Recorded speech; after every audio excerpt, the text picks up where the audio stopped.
Let us listen for what the Spirit is saying to us in this reading from Psalm 18. I love you, O God, my strength. The Holy One is my rock, my fortress, and my deliverer. My God, my rock in whom I take refuge, my shield and the horn of my salvation, my stronghold. I call upon the Creator who is worthy to be praised. So shall I be saved from my enemies. The cords of death encompass me. The torrents of perdition assailed me. The cords of Sheol entangled me. The snares of death confronted me. In my distress, I called upon Yahweh, my God. I cried for help. From whose temple God heard my voice, and my cry to the Holy One reached God's ears. Here ends the first reading. So let us now turn our attention to the gospel reading for today.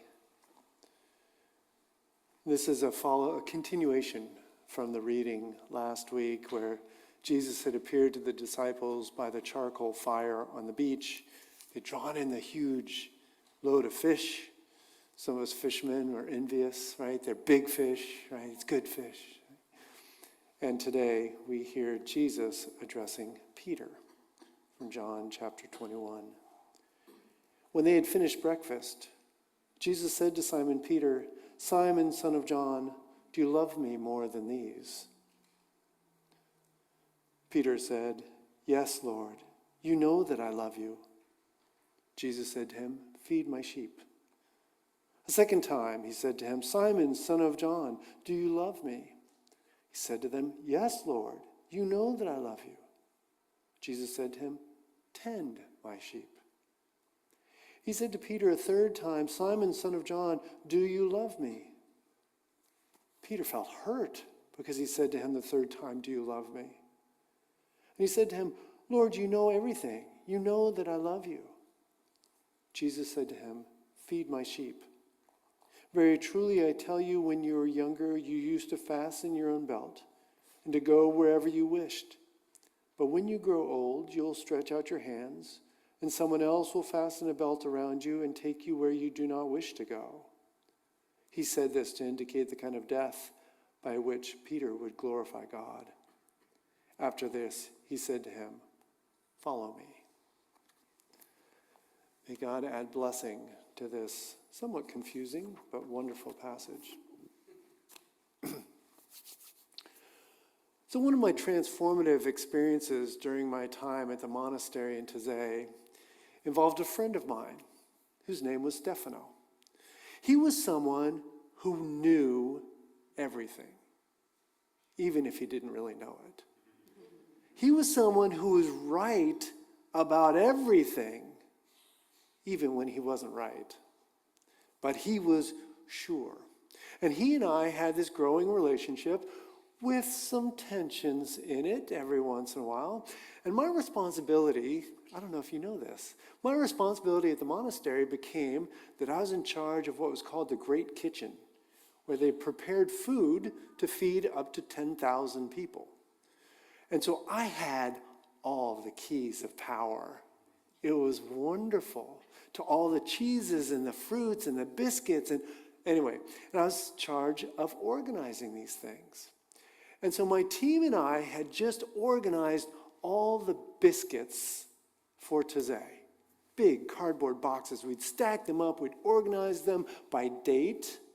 When some of you know, organizing is not my specialty, but I had done a remarkable job in this moment, getting them all right.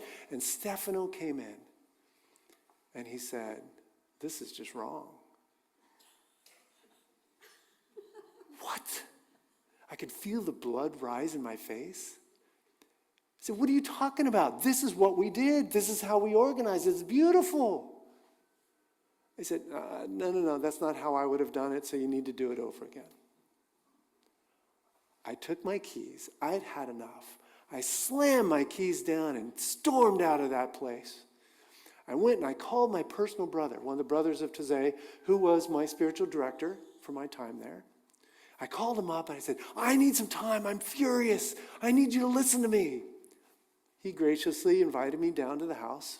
I went down and sat. I told him everything about what a jerk Stefano was, about how he was pig-headed, how he wouldn't listen to me, the whole thing. Imagine white hair, the classic monk, white hair, little glasses, sitting in his chair, listening. Once I had vented out, he did this. Have you prayed for him?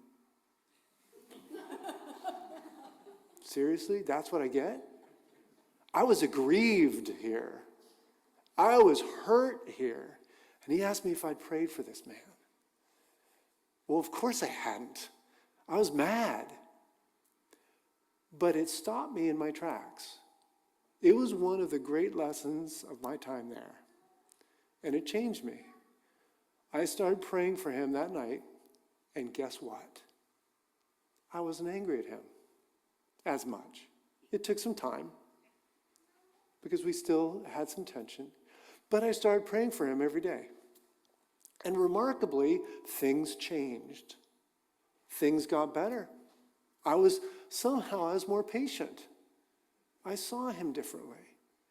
And what I would suggest is that new life happened. Some kind of resurrection happened between the two of us, in the midst of us. And that is not something that is by chance. That happens when we attune to the living one in our midst. And so today, as the second part of my series on the resurrected life, I want to talk about and hold up resurrection in our interpersonal relationships, because often that is where we notice it the most. Now, it makes total sense to me that the story of Jesus' appearances after his resurrection were stories where he would show up to people that he had relationships with. Have you noticed that in the stories? Sometimes we get caught up in, oh my gosh, that happened and he was there. And he shows up to people that he had relationships with. And he shows up here to Peter in a powerful encounter. And it's worth noticing that really the first thing after feeding him that we see is he seeks to restore the relationship with Peter that had been broken. You might remember, I'll recall to you the story, that the last time we saw Peter, besides showing up to the tomb to check out what the women had told him in the Gospel of John, the last time we saw Peter, he was denying Jesus 3 times in the courtyard. He had broken Jesus' trust. He had denied his relationship with him in a very difficult time, obviously. Clearly, there's a problem there. And so we see Jesus not turning his back on Peter, not cursing him out, not saying, what a terrible disciple you are. How did you do that? No. He invites him into something, but he faces into the reality of what had happened. And some people will say, and I buy into this, that the 3 times that Jesus asks if he loves him are one for each of the times he denied him in the courtyard. And I think there's a lot here for us in the dynamics of our relationships. And so I'm hoping that we can look at this today, because Jesus, here in John and throughout the different Gospels, we see Jesus, we hear Jesus teaching and cajoling people who are not perfect. People who don't get it. People who have turned their back on him. People who just still don't understand what he's trying to communicate, but he does not turn his back on them. He works to draw them into relationship. He works to deepen wisdom in them. He works to keep teaching them in a different way. And hopefully this is a powerful model for us as well. I think we can all safely say, can we not, that all of our relationships get strained at some point? Yes? Yes? And how we behave in those strained times is both revealing, kind of shows us who we are. Sometimes we don't like it. Sometimes it shows us how much growth we still need to do. But it also is very important as to whether new life can come about or not. If we castigate the person we're in relationship, if we fight them, it's hard for new life to come out of that. It still can, but it's harder. When we're patient, when we listen, when we work at it, isn't it easier for new life to come? Something new to happen? It's interesting, I find that when relationships get strained, it's easy to stop looking for the holy in one another. Anybody experience that? We start telling ourselves a story about the other person. This person has never liked the way I cook. It was just one meal. Maybe. I don't know. Fill in your own blanks here. Right? This person is always, when we say always in our heads, we know that we're making something up. Because always is never true. I find that I start telling myself a story that's often really unhelpful. I run a story in my head about the other person that starts with my hurt feelings and ends up often with this great chasm between us. I have found that if I can hold the image of resurrection in my head, if I can hold that understanding of coming out of the tomb, a path of new life, the Spirit alive in our midst, that's a much better story that allows new life to come, that allows something in me to unlock and move forward, that moves something between us in a healthier direction. It unlocks possibility. And I encourage you in that. Resurrection is not just, and I'll keep saying this until we all get it, resurrection is not something that just happened a long time ago. It is here and now in our lives as we engage with it. And it can be a vision for us of how to get to a new beginning, of how to get to a new place, how to find new life where we didn't think there was any before. Interestingly, don't we talk of God as the great creator? We claim that. And yet, are we willing to engage with that creator in the new life that the creator longs to create in this moment? The new thing that the creator is making known in us, renewing something that was frayed or that was wounded. Are we able to embrace that as a vision of what, and a reality of what God is about in this moment, of what God is trying to do here and now? And one dynamic that is held in this passage that I'd highlight for us that gets in the way of that new life sometimes is what I might call the fragility of Peter. Think about the story. 3 times in a really hard moment, Peter denies knowing Jesus. Jesus comes to him and asks him 3 times if he loves him. And the 3rd time, what does Peter do? Oh my gosh, my feelings got hurt. You asked me 3 times if I loved you. What is this? I'm aggrieved. I'm aggrieved.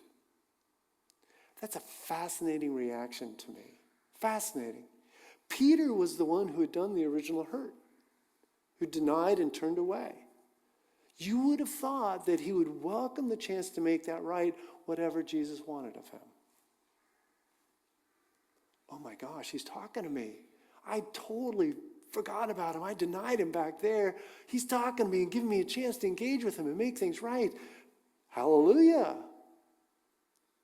Or, oh, my feelings got hurt. I'm sorry. So how often do we do this in our own lives? Jesus was calling him to account. Jesus was both calling him on his behavior and giving him the way to reconnect. When we turn things and make them about our hurt feelings, before taking full accountability for the hurt that we've caused. When we have been the one who is doing the hurting, we get in the way of the new life. We get in the way of the healing. We prevent the very thing that we say we want. We get in the way of relationships healing. Doesn't it sound kind of petty? That darn Jesus asking me another time if I love him. Oh, I'm so over this. Right? Doesn't it sound kind of petty? And we can project that pettiness or we can own it and say, how do I keep this from happening in me? How do I participate in the new life that the Spirit is longing to make known in my relationships? Where do I need to take accountability for that? Where do I need to move into something new? Where is my part in helping us move into something new? I'd also highlight the last part of the passage because I think it's quite telling as well. Here we have John's Gospel's writer giving Jesus a prediction of what would happen to Peter, which is a very different direction than Peter would have thought he was going. That's part of the reason about the belt and where he wished he was going at the end of the passage. Peter's life would indeed go in a very different direction than he was likely planning. Isn't that true with relationships? And if we want to get in on the new life, think about it. When we start being in relationship with someone, they give us new ideas. They think differently than we do. They push us in different ways. They kind of even see the world differently than we do. And when we're in a relationship, we have to kind of deal with that. And doesn't it push us or invite us or challenge us in new directions? Some of us who have long-term relationships have seen our lives go, whoop, whole new direction. I was single, walking my journey, and then whoop, went off after this partner. Am I right? Feels very different. Feels very different. That's new life. And we can resist it. How many of us have been in relationships where we resist that new life? We're saying, no, I'm not going to go there. I'm not going to get together with you because that takes me off here. And then we lose that opportunity sometimes. Are we able to embrace the new life when it happens? Are we able to see the new direction that the Spirit is calling us into? We hear new ideas. We experience life in different ways. God speaks to us through our friends, our families, our partners, and that can send our lives in new directions. And part of the resurrected life is to try and honor that, to celebrate that, to see it as a potentially good thing, to wonder about, is this leading us in a new, good, deep place? Not just a different place, but a new, deeper, wiser place. Many of us actually need other people and other perspectives to fill ours out, to help us become more wise, to see past what we've known, to get us out of our silos, our little insulated bubbles in our spaces. And we can embrace that, or we can work to protect ourselves from it, hold it back. Because sometimes our defensiveness, our pushing back, can protect us, but it also keeps us from that new life that often is possible. So one last piece that I'd hold up for us in this is the suggestion to try and look for the Christ in all the others of your life. To look for the risen one in the eyes, in the heart, in the work of all those around you. We're each created in the image of God. All of us have that spirit of life within us. And part of the ways of the world are to look at others with a strategy to use them, or to win over them, or to compete with them, or to try and fix them, or to try and get them in our way of being, to convert them. But I would suggest that's not the way of the Christ. And it's certainly not the way of love. When we can look to see the Christ in the other, we focus on something different, something that is life-giving, something that is beautiful, something that is loving, something that is deep and whole. It gives us a different story about that person. It gives us a different vision of who they are and what they are about. It helps us to see them and maybe even love them just a little bit more. Now, I'm clear that what I'm saying is not easy. I know that when I get at odds with somebody, I get going. Right? But I'm going to give you an assignment this week. When you run into somebody this week and you start feeling a little bit of tension, take a breath and look for the Christ in them. I know it's not easy. Before arguing, before getting your hackles up, before preparing for battle, before taking your stance, look and listen for the Christ in them. See what changes in you. See what's transformed in you. Notice what shifts in you.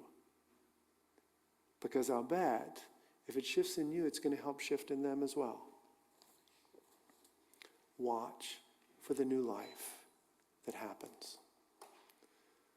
So in the season of Easter, we celebrate that the resurrection shows up in many ways if we but have eyes to see. One of the powerful ways is to watch for God's work right in the midst of our lives, right in the midst of our families, our friends, our relationships. New life happens. New life calls to us.